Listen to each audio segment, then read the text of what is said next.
हाँ जी, good morning. So this is lecture number 23, class 9th का मैथमेटिक्स का जो आपका लेक्चर सीरीज चल रहा है।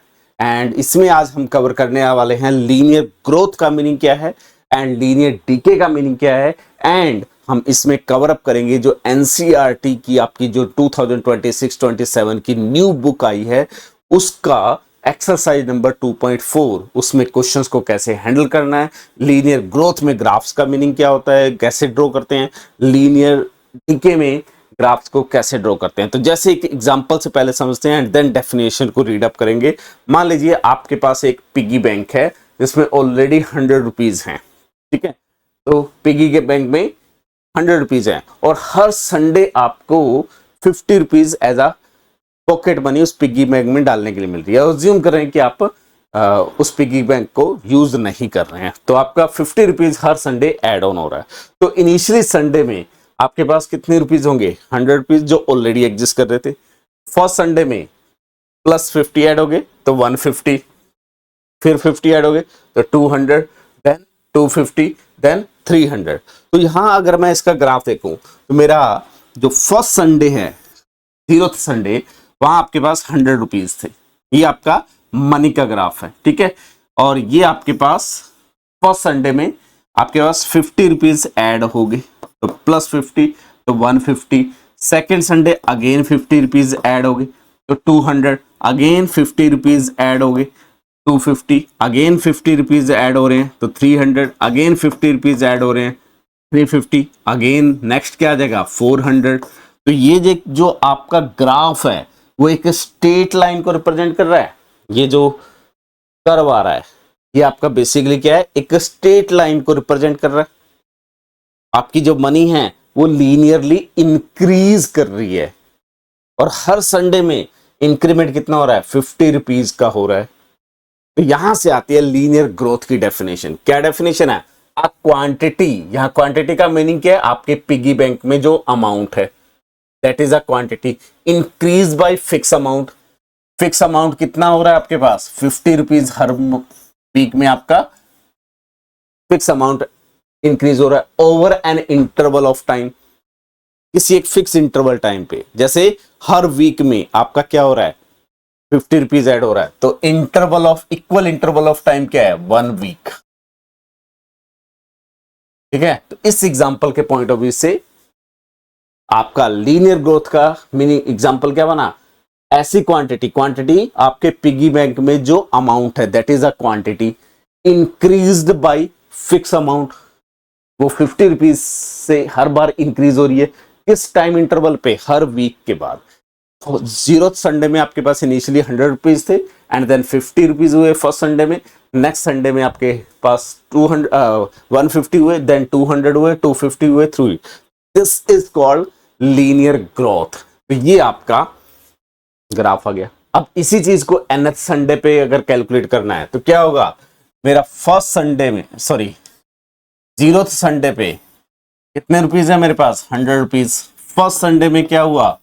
100 रुपीज प्लस एडिशनली क्या हो रहा है? 50 रुपीज। सेकेंड संडे में फिर क्या हुआ आपके पास? 100 रुपीज प्लस 50 प्लस फिर 50 ऐड हो गए। तो मैं इस क्वांटिटी को ये लिख सकता हूं, इट इज 100 प्लस 50 इंटू 2 कर सकता हूं।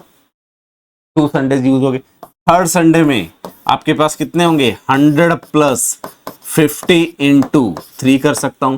तो एंड सो ऑन। कोई nth संडे की अगर बात करें तो ये क्या आ जाएगा? 100 प्लस 50 इंटू n करेंगे। और मान लेते हैं कि ये जो अमाउंट है उसको मैं क्या डिनोट कर रहा हूं? वाई एन से। वाई एन जस्ट नोटेशन है, ठीक है। वाई एन जो है वो एक नोटेशन है। तो मेरे पास, या आप इसको ऐसे भी लिख सकते हैं, समथिंग पी ऑफ एन। तो ये जो पी एन है उसमें एन अब क्या है? वेरिएबल है, तो it is a polynomial in n. और किस डिग्री की पॉलिनोमियल है? Of degree 1।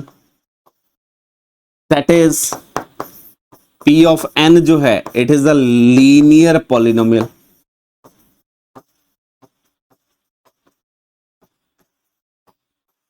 ठीक है, तो हम एक डेरिवेशन करेंगे जब भी हमारा लीनियर ग्रोथ होगा। अभी तो मैं उस लीनियर ग्रोथ को, जो क्वांटिटी है, उसको हमेशा पी एन से डिनोट कर सकता हूं, या उस क्वांटिटी को मैं in general some p of x से डिनोट कर सकता हूं। और ये कैसा होगा, something m x plus some c type का होगा। यहां पे m हमेशा पॉजिटिव नंबर होगा। जैसे इस केस में m इज इक्वल टू क्या है 50, c इज इक्वल टू क्या है 100, और x की जगह क्या आ गया n। और ये जो आपका जो ग्रोथ है p, हर x के लिए px जो है, ये अगर m पॉजिटिव है तो this is called linear growth. तो आपको एक्सप्रेशन में सबसे पहले ये फाइंड करना आना चाहिए, और उसके बाद आपके हर x के लिए यहां वैल्यू पुट करेंगे, आपका कंक्लूजन आ जाएगा जो भी वैल्यूज फाइंड करनी है। जैसे इस केस में आपका nth वीक पे, जो nth संडे है, आपके बैंक में कितने अमाउंट है, आपके पिगी बैंक में कितने अमाउंट है 100 प्लस 50n। तो आपसे क्या क्वेश्चन पूछ सकता है, number rupees at 10th Sunday in your piggy bank. तो वो कितना आ जाएगा आपके पास 100 प्लस 50 इंटू डायरेक्टली 10 करेंगे तो ये क्या आ जाएगा टोटल 600 रुपीज। तो 10th संडे पे आपके पास 600 रुपीज आ गए। तो आपके पास क्वेश्चन फ्रेमिंग किस टाइप का होगा, इस सेगमेंट में से आपको एक स्टेटमेंट गिवन होगी, उस स्टेटमेंट से आपको एक पॉलिनोमियल कंस्ट्रक्ट करनी होगी। वो पॉलिनोमियल अगर लीनियर ग्रोथ है तो it polynomial is always of the form P X equal to M x plus C with M is positive, और सी कैन बी जीरो और C can be non zero, C can be positive, C can be negative. M अगर positive है तो this is a linear growth, और इसका आपसे वो graph पूछ सकता है, इसमें किसी भी एक्स के लिए पी एक्स की वैल्यू फाइंड करवा सकता है। सिमिलरली अगर यही ग्राफ डाउनवर्ड हो जाए, अभी क्या हो रहा है ये अपवर्ड जा रहा है, इंक्रीज हो रही है वैल्यूज, अगर यही वैल्यू डिक्रीज हो जाए तो that is called linear decay. तो हमें दो टर्म सीखनी है, लीनियर ग्रोथ और लीनियर डिके। अब देखिए यहां पे ये ग्राफ कैसा है उस पर देखेंगे, ये डिक्रीज हो रही है वैल्यूज। इसको एग्जांपल से समझते हैं। फॉर एग्जांपल आपके पास एक टैंक है वाटर टैंक, जिसमें इनिशियली 500 लीटर वाटर है। ठीक है, इनिशियली हमारे पास 500 लीटर वाटर है, और मान लीजिए इसमें एक टैब है जो लीक हो रही है, लीकेज है उस टैब में, और हर 1 आवर में 10 लीटर आपका वाटर लीक हो रहा है। ठीक है, water decreases by same amount in every hour. Definitely first hour में जो इनिशियली है 0th आवर में, ये अब मेरा जो लाइन है ये किसको रिप्रेजेंट कर रहा है 0th hour, first hour, second hour, third hour, fourth hour, और यहां वाटर का जो अमाउंट है उसको रिप्रेजेंट कर रहा हूं मैं। 0th आवर में आपके टैंक में कितना वाटर है 50 लीटर, और उसके बाद फर्स्ट आवर में 10 लीटर रिड्यूस हो जाएगा तो 490, फिर 10 लीटर रिड्यूस हो जाएगा 480, फिर 10 लीटर रिड्यूस हो जाएगा 470, फिर 10 लीटर रिड्यूस हो जाएगा एंड सो ऑन। तो आपके पास हर 1 आवर में एक फिक्स टाइम इंटरवल है। टाइम इंटरवल क्या है 1 आवर। उस 1 आवर के बाद आपका जो अमाउंट ऑफ वाटर है वो 10 लीटर से रिड्यूस हो रहा है, यहां पे भी 10 लीटर रिड्यूस हो रहा है, यहां पे भी 10 लीटर रिड्यूस हो रहा है। तो अगर आपकी क्वांटिटीज जो है वो फिक्स अमाउंट से रिड्यूस हो in certain fix length interval, किसी फिक्स लेंथ के इंटरवल में, वो आपके पास जो अमाउंट ऑफ क्वांटिटी है वो रिड्यूस हो रहा है, डिक्रीज हो रहा है, तो that is called linear decay. Linear word का मीनिंग क्या है, देखो डिके का वर्ड का मीनिंग कहां से आएगा डिक्रीज से, linear word same fix amount over equal interval, equal interval पे सेम अमाउंट आपका रिड्यूस होना चाहिए, that is called linear decay. मैं एक ऐसा भी स्ट्रक्चर बना सकता था, मान लो ये,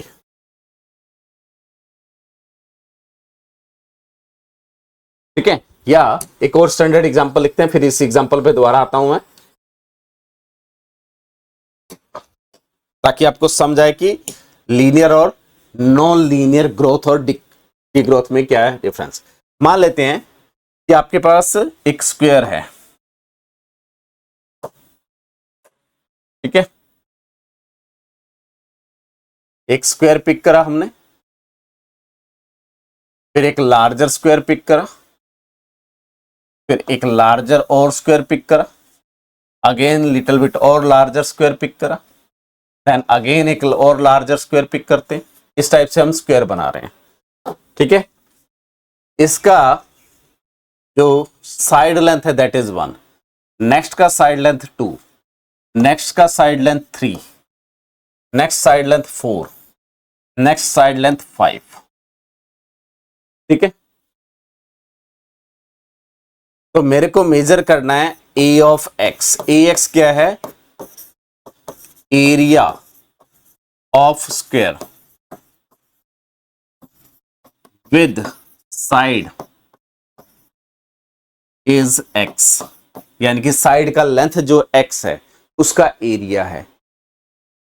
अगर मैं इस एरिया को ड्रॉ करूं side length 1, side length 2, side length 3, side length 4 and 5 से, तो यहां पे इसको ड्रॉ करते हैं। मान लेते हैं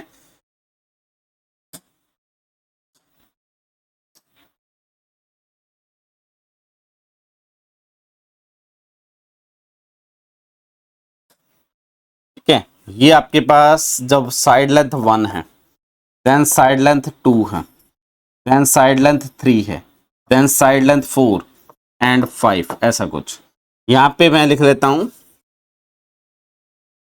से 1 2 3 4 5 6 7, this is 6 7 8 and 9 and so on. ये लेंथ पिक कर लेते हैं, या और इजी बनाने के लिए मान लेते हैं ये 2 लेंथ है, ये 4 लेंथ है, ये 6 है, ये 8 है, ये 10 को, और ये 12 14 16 18 एंड सो ऑन, ये नंबर्स हैं। और यहां मेरा x आएगा और यहां मेरा ax आएगा, यानी कि x इक्वल टू 1 है, तो x इक्वल टू 1 यानी कि ये डिस्टेंस। तो उस एक केस में ax कितना है? 1 है, तो ये मेरा मान लेते हैं 1 आ गया। जब x इक्वल टू 2 है तो ax कितना आ गया मेरे पास? 4 आ गया, ठीक है। जब x इक्वल टू 3 है तो ax मेरा यहां पे कहीं आ गया, 9 आ गया। x इक्वल टू 4 है तो ax आपका कितना आ गया? समथिंग 16 आ गया। अगर इन पॉइंट्स को मैं ज्वाइन करूंगा, ऐसा कुछ ग्राफ आएगा। यहां देखिए ये स्ट्रेट लाइन नहीं बन रहा है, रीजन क्या है? जो आपके पास a ऑफ x आएगा वो बेसिकली क्या आएगा? एक्स स्क्वायर आएगा side into side. It is not a linear polynomial. किस कैटेगरी की पॉलिनोमियल है? It is a quadratic polynomial. तो जो एरिया ऑफ अ स्क्वायर है उसकी जो ग्रोथ है वो जैसे जैसे साइड इंक्रीज कर रहा हूं, 1 से 2 गया, 2 से 3 गया, 3 से 4 गया, 4 से 5 गया, तो जैसे जैसे साइड लेंथ इंक्रीज कर रहा हूं मेरा जो एरिया है वो किसको रिप्रेजेंट कर रहा है? क्वाड्रेटिक पॉलिनोमियल को रिप्रेजेंट कर रहा है। ग्रोथ हो रहा है एरिया में, इंक्रीज हो रहा है। ग्रोथ होने का मतलब इंक्रीज, डिक्रीज होने का मतलब डीके। तो पहले आपको ग्रोथ और डीके का मतलब समझना होगा। तो जहां डिक्रीज होगा दैट इज डीके, और जहां पे इंक्रीज होगा दैट इज ग्रोथ। अगर क्वांटिटी इंक्रीज हो रही है, जैसे जैसे जैसे मैं साइड लेंथ इंक्रीज कर रहा हूं मेरा एरिया क्या हो रहा है? इंक्रीज हो रहा है। तो पहली टर्म हमें डिसाइड करनी होती है कि ग्रोथ हो रही है या डिक्लाइन हो रहा है या डीके हो रहा है, ठीक है। सेकेंड, वो ग्रोथ लीनियर है या दूसरी किसी कैटेगरी की है, जिसको हम बोलते हैं नॉन लीनियर। जैसे इस केस में जो आपका एरिया है वो एक क्वाड्रेटिक पॉलिनोमियल है, तो हम यहां पे बोलेंगे growth of area is quadratic और नॉन लीनियर इन जनरल। अगर लीनियर नहीं है तो हम क्या बोलेंगे? Non linear. तो आपके एग्जाम में एज अ ऑब्जेक्टिव क्वेश्चन बन सकता है। क्या क्वेश्चन बन सकता है?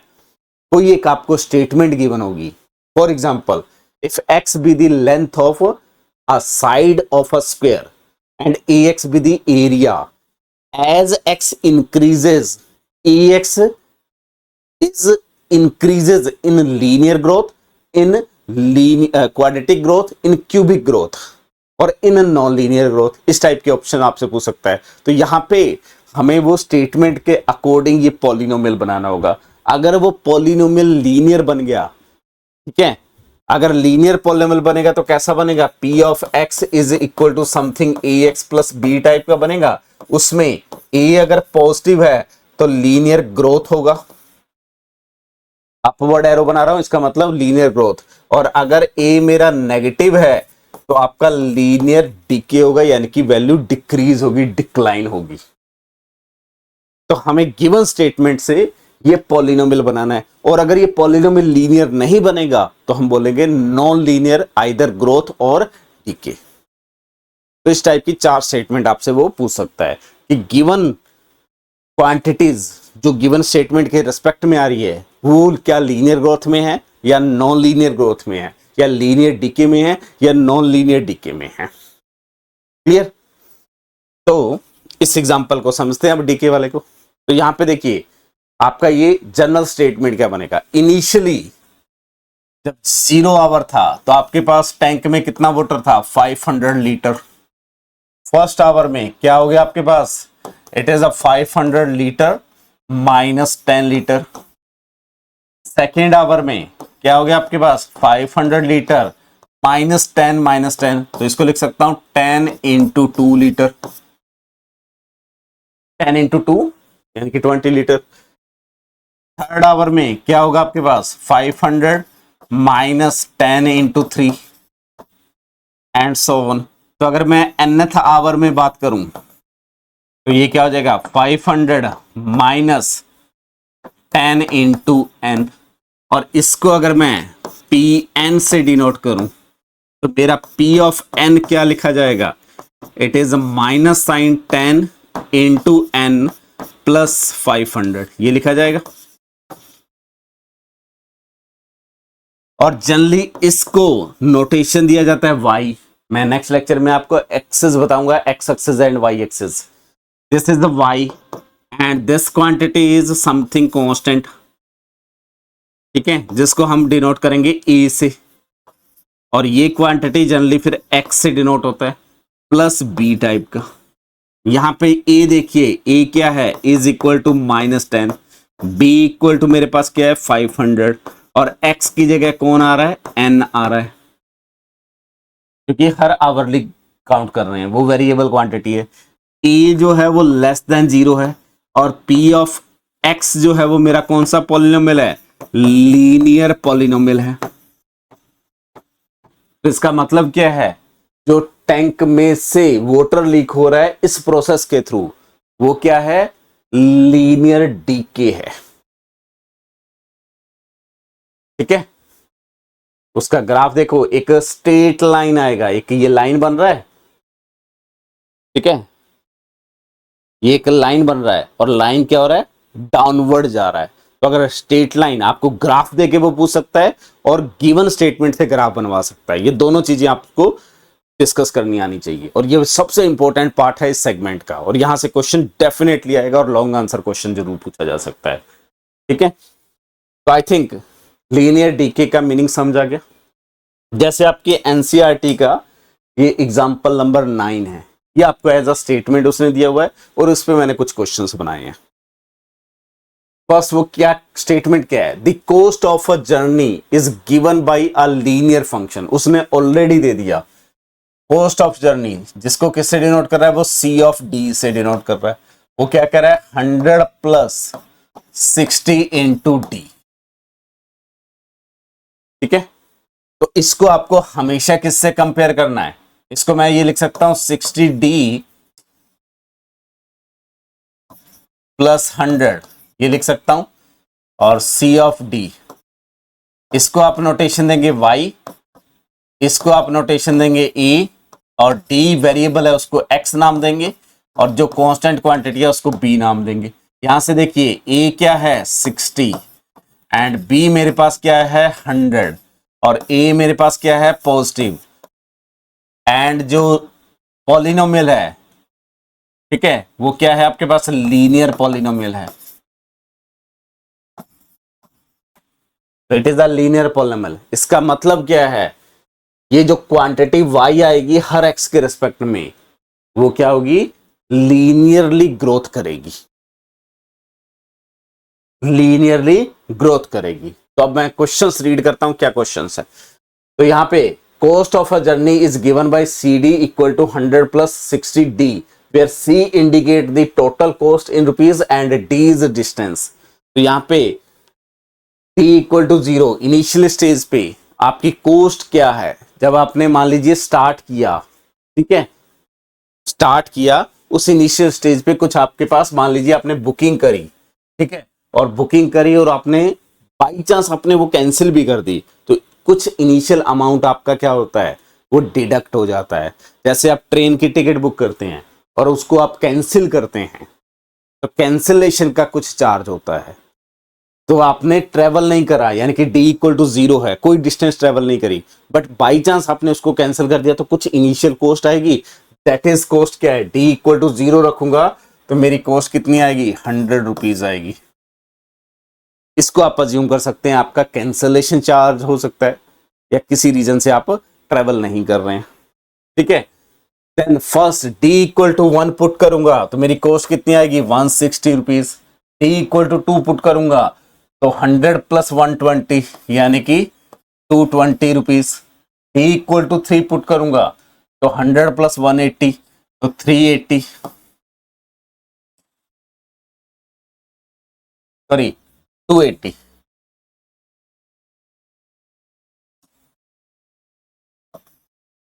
And again d equal to 4 put करेंगे तो बेसिकली हो क्या रहा है, यहां देखिए इसमें क्या हुआ, 60 ऐड हुआ, यहां पे फिर 60 ऐड हुआ, यहां पे फिर 60 ऐड हुआ, नेक्स्ट फिर 60 ऐड होगा, 60 ऐड होगा तो 340, अगेन 60 ऐड हो जाएगा तो 400, ठीक है, और इसमें फिर 60 ऐड करोगे तो 460, और 10 टाइम करोगे तो 600 प्लस 100 700 आ जाएगा यहां पे। तो पहला क्वेश्चन क्या था, make the table of value of d varying from 0 to 100। हमने वो वैल्यू पुट कर दी, आप सिंपली वैल्यूज पुट करके ये टेबल जनरेट करवा सकते हैं। Second, how the cost behaviour for every kilometre decreases और इंक्रीजेस। क्या ये कॉस्ट इंक्रीज हो रही है, डिक्रीज हो रही है, हर एक किलोमीटर पे 60 रुपीज आपके एक्स्ट्रा एड ऑन हो रहे हैं, तो this cost is increases. Answer क्या आएगा, दिस कॉस्ट इज इंक्रीजेस। ये आपका ऑब्जेक्टिव टाइप क्वेश्चन पूछ सकता है वो, ठीक है। As the value of D increases by 1 kilometre, how much value of cost function is increased by fix amount. कितना कॉस्ट इंक्रीज हो रहा है आपका, आपके इनिशियली 100 रुपीज थी, फिर कितना इंक्रीज हुआ 60 रुपीज, फिर कितना इंक्रीज हुआ 60 रुपीज। तो इसको कैलकुलेट कैसे करना होता है, C of D minus C of इसका प्रीवियस वैल्यू। ये डी किलोमीटर पे है और ये डी माइनस 1 किलोमीटर पे है, ये अगर कैलकुलेट करेंगे हम सीधा तो ये है 100 plus 60 into D minus 100 plus 60 into D minus 1। आपको डायरेक्टली ये कैलकुलेशन करनी होगी। क्यों कर रहा हूं मैं, ये कॉस्ट है एट डी किलोमीटर, ये कॉस्ट है एट डी माइनस 1 किलोमीटर। तो ये कॉस्ट कितनी आ जाएगी आपके पास, इसको लिख सकते हैं 100 प्लस 60 इंटू डी माइनस 100, और इसको सिंप्लीफाई करेंगे तो माइनस 60 इंटू डी और माइनस माइनस ये प्लस 60 आ जाएगा। तो ये टर्म इससे कैंसिल आउट, ये टर्म इससे कैंसिल आउट, तो ये क्वांटिटी क्या आ जाएगी 60 रुपीज। वो आप यहां से भी देख सकते हैं, बट आपको एग्जाम में अगर करके दिखाना है तो ये कैलकुलेशन करके दिखानी होगी। ऑब्जेक्टिव क्वेश्चन है तो आप यहां से देख के बता सकते हैं कि कितना हर स्टेप में इंक्रीज हो रहा है, ठीक है। In this example, this is example of linear growth और लीनियर डीके। क्या हो रहा है, हर 1 किलोमीटर पे तो यहाँ टाइम इंटरवल का मतलब क्या है, 1 किलोमीटर। लीनियर ग्रोथ की डेफिनेशन क्या थी, the quantity is increases by fix amount in a equal interval. तो यहां इनिशियली 0 किलोमीटर 1 किलोमीटर, यानी कि 1 लेंथ के बाद 0 से 1 पे गए तो 60 रुपीज इंक्रीज हो गए, 1 से 2 पे गए 60 रुपीज इंक्रीज हो गए। तो आपके पास जो टाइम इंटरवल है वो क्या है, 1 है, और 1 का मतलब 1 किलोमीटर है यहाँ पे, ठीक है। और वैल्यूज क्या हो रही है, 60 रुपीज से इंक्रीज हो रही है, तो it is a linear growth.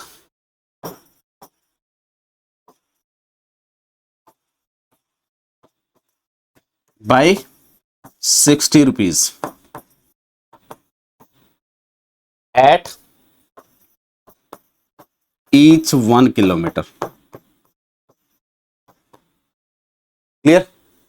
तो इस टाइप से आपसे क्वेश्चन फ्रेम कर सकता है वो, और इसी टाइप से आपसे वो पूरा इस क्वेश्चन का डेरिवेशन करा के देन क्वेश्चन पूछ सकता है, what will be the cost of travelling 50 kilometre. तो यहां वो आपको स्टेटमेंट देगा कि आपकी जो ट्रैवलिंग की इनिशियल कॉस्ट है 100 रुपीज है, एंड हर 1 किलोमीटर पे वो 60 रुपीज इंक्रीज हो रही है। तो आपको पहले उसको पॉलिनोमियल की फॉर्म में फ्रेम करना होगा। जैसे इस क्वेश्चन में ऑलरेडी ये गिवन था, हो सकता है ये गिवन नहीं हो। गिवन क्या होगा, initial cost is 100 rupees and after each 1 kilometre there is a 60 rupees extra. तो इनिशियली क्या है, 100 रुपीज। हमने कैसे जनरेट करा था, इनिशियल शुड बी 100 रुपीज। यहां से देखिए ऐसे करेंगे, इनिशियली कितने हैं 100 रुपीज, देन 1 किलोमीटर पे क्या होगा 100 प्लस 60, 2 किलोमीटर पे क्या होगा 100 प्लस 60 प्लस 60, इसको लिखेंगे 60 इंटू 2। तो डी किलोमीटर पे कितना हो जाएगा 100 प्लस 60 इंटू डी हो जाएगा। ये आपके पास डी किलोमीटर पे कॉस्ट आ गई। अब डी की कोई भी वैल्यू पुट करके आपसे वैल्यू पूछ सकता है। जैसे इस क्वेश्चन में डी इक्वल टू क्या पुट करा है 50, तो हमारे पास सी ऑफ डी क्या था 100 प्लस 60 इंटू डी। तो दिस इंप्लाइज C15 का मीनिंग क्या है 100 प्लस 60 इंटू 15। तो ये आपके पास 900 प्लस दिस 1000 रुपीज।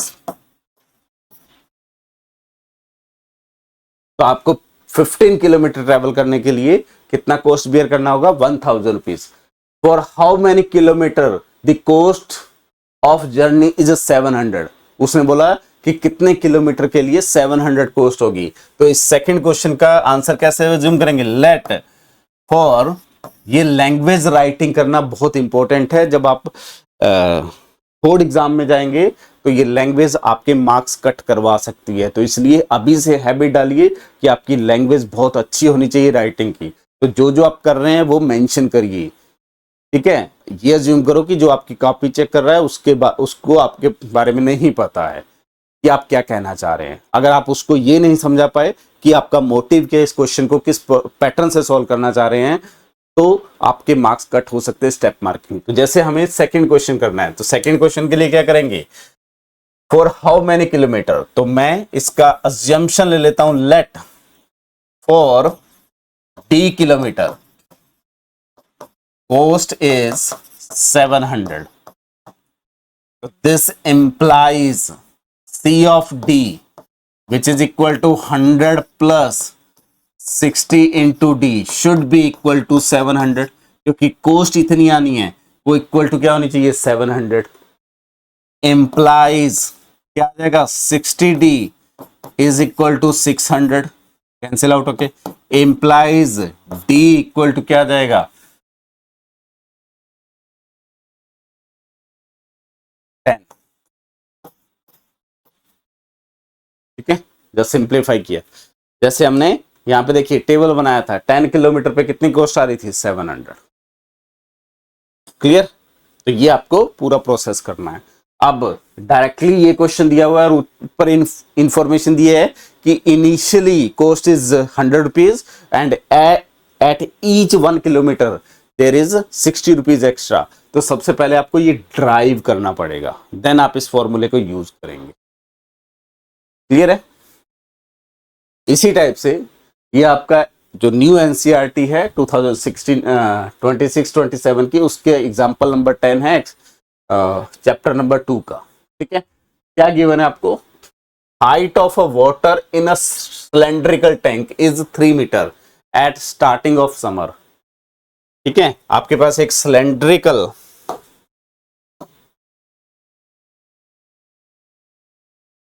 टैंक है। ठीक है, इसमें आपके पास जो हाइट है ये आपके मान लेते हैं ये 3 मीटर है और ये वाटर है। ठीक है, 3 मीटर हाइट है इन स्टार्टिंग ऑफ समर। ठीक है, the height HM at the end of t month is given by this linear function. तो h of t क्या है? Tth month, first month, second month, third month, वो क्या दिया हुआ है? इट इज 3 माइनस 0.5 t, ये दिया हुआ है। अब इस एक्सप्रेशन का मीनिंग क्या है? जब मैं h0 कैलकुलेट करूंगा तो वो मेरा क्या आ गया? 3। t किसको रिप्रेजेंट कर रहा है? End of month. t को मैंने 0 पट करा, यानी कि स्टार्टिंग में हम बात कर रहे हैं। और इनिशियली आपके पास वाटर का लेवल क्या था? 3 मीटर, ये गिवन था। देन h1 कैलकुलेट करेंगे। h1 का मीनिंग क्या है? The height at the end of t equal to क्या पुट कर रहा हूं? 1, फर्स्ट मंथ। फर्स्ट मंथ बाद इस वाटर की हाइट क्या हो जाएगी? 3 माइनस 0.5 यानी कि 2.5, ये हो जाएगी। इसी टाइप से h2 कैलकुलेट करेंगे, वो क्या हो जाएगा? 3 माइनस 0.5 इंटू 2 यानी कि 3 माइनस 1 दैट इज 2 मीटर। तो सबसे पहले आपसे वो टेबल फिल करा रहा है, तो आपको सिंपली t की वैल्यूज पुट करके यहां पे इसको फिल कर सकते हैं। तो ये ht होगा, ठीक है, m नहीं होगा। तो इनिशियली 3 मीटर, देन कितना डिक्रीज हो रहा है? ये आपका डीके है, डीके का फैक्टर कितना? माइनस साइन लगा हुआ देखिए इसमें, तो यानी कि डिक्रीमेंट हो रहा है। तो कितने अमाउंट से? 0.5 मीटर हाइट से। हर मंथ में इतना वाटर आपका डिक्रीज हो रहा है ड्यू टू समर। तो 0.5 सब्ट्रैक्ट करना है, तो 2.5 यहां से सब्ट्रैक्ट करना है 0.5, तो ये क्या आ जाएगा आपके पास? 2.0। क्लियर? नेक्स्ट आपको सब्ट्रैक्ट करना है 0.5, ये क्या आ जाएगा आपके पास? 1.5। अगेन आपको सब्ट्रैक्ट करना है 0.5, तो ये क्या रहेगा? 1। तो फोर्थ मंथ के एंड पे आपकी वाटर हाइट रह जाएगी 1 मीटर। क्लियर? तो ये आपका टेबल फिक हो गया। How the cost behaviour, how the level behaviour every month decreases और इंक्रीजेस। अब देख सकते हैं हर मंथ बिहेवियर कैसा हो रहा है? डिक्रीज कर रहा है, तो इट इज डिक्रीजेस। और डिक्रीजेस बाई कितना? 0.5 मीटर। कितने टाइम ड्यूरेशन में? In every month.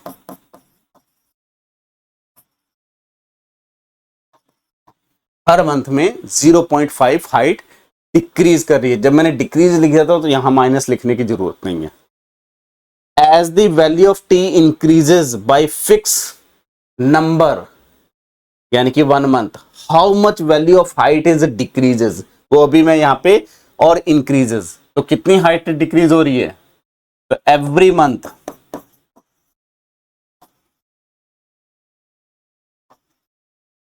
0.5 metre height is decreases.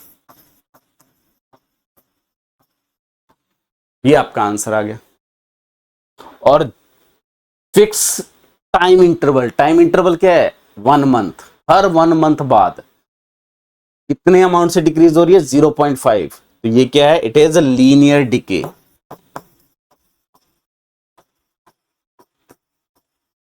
तो इट इज लीनियर टी। तो इस टाइप के आपके क्वेश्चंस के आपको आंसर देने हो सकते हैं, ठीक है। जैसे इसी में what will be the height of water at the end of 5th month. Height के लिए डेरिवेशन क्या गया, h of t is equal to 3 minus 0.5 into t. ये है, तो हमें कैलकुलेट क्या करना है, H5 कैलकुलेट करना है। तो this is T minus 0.5 into 5, तो ये क्या आ जाएगा 3 माइनस 2.5, यानी कि क्या बचेगा 0.5 मीटर। तो 5th मंथ के एंड पे आपके जो वाटर टैंक की वाटर का लेवल होगा वो 0.5 मीटर होगा। ये आपका आंसर आ गया। और ये आइदर ऑब्जेक्टिव क्वेश्चन या 1 मार्क्स 2 मार्क्स का question, short answer without reasoning question आएगा। क्लियर। जैसे ये अब आपकी एक्सरसाइज आएगी, सिर्फ 2 कंसेप्ट हैं, देन एक एक्सरसाइज है। इस एक्सरसाइज में आपके पास 4 क्वेश्चन दिए हुए हैं।